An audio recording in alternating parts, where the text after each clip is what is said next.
So guys, the NFL Supplemental Draft is officially back in the spotlight, and it is all because of one massive storyline involving Texas Tech quarterback Brendan Sorsby.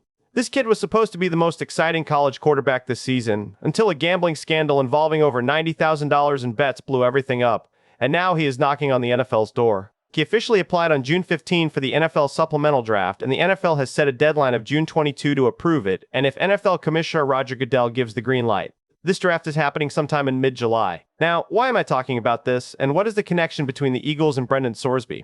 Well, do you remember all the Jalen Hurts noise this offseason, the trade rumors, the hit pieces, the people in his circle leaking things to the media? All of that is pointing to one thing. The Eagles might be quietly thinking about moving on from Hurts, and this is exactly where Brendan Sorsby comes into the picture. Let me explain it to you. What's up, Birds Gang? Welcome to the NFL Playbook Eagles. If you're new here, don't forget to hit that subscribe button. So, let's start with Brendan Sorsby, because if you have not been following this story closely, you are missing one of the wildest rides in college football history. This kid was at Indiana, then transferred to Cincinnati, then landed at Texas Tech, and at every single stop he was getting better. I mean, at Cincinnati alone, he threw for 2,800 yards and 27 touchdowns in 2025. He came into 2026 as ESPN's #1 player in the entire transfer portal. Scouts around the league were already saying before any of this drama even started that if Sorsby had declared for the regular April draft, he would have been an early first-round pick. That is the kind of talent we are talking about here. But then everything fell apart. The NCAA discovered that Sorsby had placed over 9,000 bets totaling more than 90,000 on professional and college sports over 4 years. And look, some of those bets included Indiana football games when he was literally a freshman on that team. That is where it gets complicated. The NCAA came down hard on him and ruled him ineligible. Now, Sorsby fought back. He actually got a temporary injunction from a Texas judge that would have allowed him to play for Texas Tech this season and for a minute. It looked like he was going to be out there on the field this fall. But then the Big 12 filed a lawsuit, the NCAA appealed the ruling, and Texas Tech started getting nervous about the whole situation. And honestly, you really cannot blame them. The legal mess was getting bigger by the day, and Sorsby was stuck right in the middle of it. So, on June 15, he made the call. He dropped the lawsuit, withdrew from Texas Tech, and officially applied for the NFL Supplemental Draft. And guys, this is a guy with a 6'3" frame, 235 pounds, an electric arm, insane mobility, and the ability to make throws from any platform, any arm slot, under any kind of pressure. Scouts have compared his playing style to Baker Mayfield and Jackson Dart. Now, whatever you think about those comparisons, the bottom line is this kid can flat out play. Throughout his entire college career, he threw for over 7,200 yards, 60 touchdowns, and rushed for nearly 3,000 yards and 22 more scores on the ground. Those are not backup quarterback numbers. Those are franchise quarterback numbers.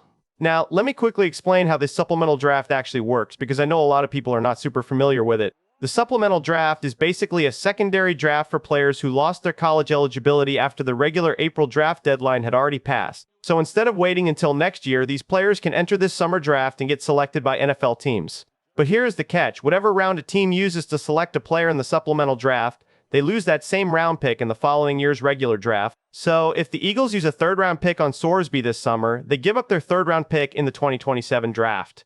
Now, the 2027 draft class is already being talked about as one of the strongest classes in recent memory, so giving up a pick in that class is not a small thing. But here's what makes Sorsby worth it. You are potentially getting a first-round talent for a third-round price. And in the NFL, that kind of value does not come around very often. And look, the Eagles are already aware of this. Howie Roseman is keeping a very close eye on this situation. Now, Howie is not the type of guy who just sits around waiting for things to happen. This man is always working, always searching, always trying to find the next competitive edge. And that brings us to Jalen Hurts. And honestly, this is where things get really interesting. Because this offseason has been absolutely wild when it comes to the noise surrounding Hurts and his future in Philadelphia, it started with those hit pieces. You know, the ones where reports came out about his deficiencies on the field, about him, not listening to coaches about him, not connecting with teammates off the field. And then came the report that people close to Hurts felt like the Eagles organization did not publicly support him when all this drama was coming out. Now look, I hear what people are saying, but does that even sound like Jalen Hurts to you? This is the same guy who stood in front of a camera and said a lion does not care about the opinion of sheep. When reporters gave him a direct chance to respond to all of it, he just said he had nothing to say and that he was focused on getting better. That is not a guy who was sitting around feeling sorry for himself. But then the story got even bigger.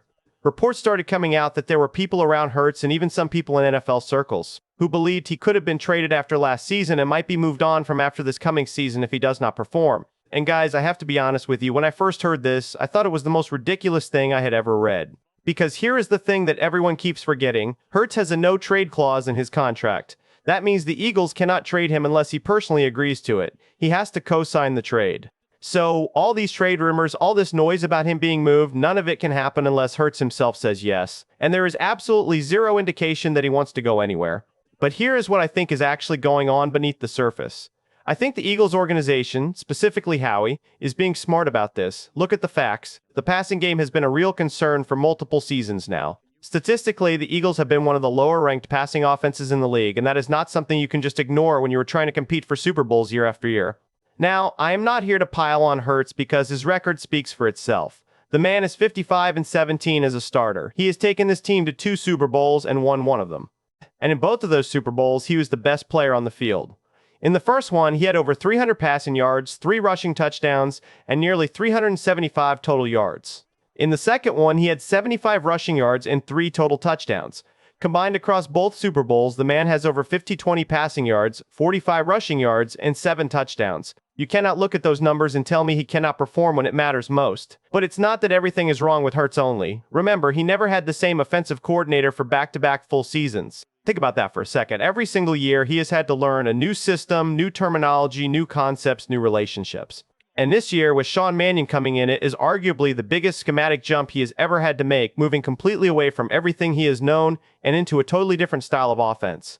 So, when people say the passing game has not developed the way it should, you have to ask yourself, how can any quarterback truly develop when he is always starting over? Even Zach Bond, the Eagles linebacker, talked about how much better he is getting just from being in Vic Fangio's system for another year. Imagine if Hurts had that same consistency on offense. So, what does all this mean when you put it together? I think Howie Roseman is doing what smart general managers do. He is covering all his bases. He's not necessarily giving up on Hurts, but he's also not going to ignore a situation where a potential first-round quarterback talent is available for a third-round pick. That is just good business. Sorsby would not play in 2026 anyway. He would spend the year learning the system and developing behind Hurts.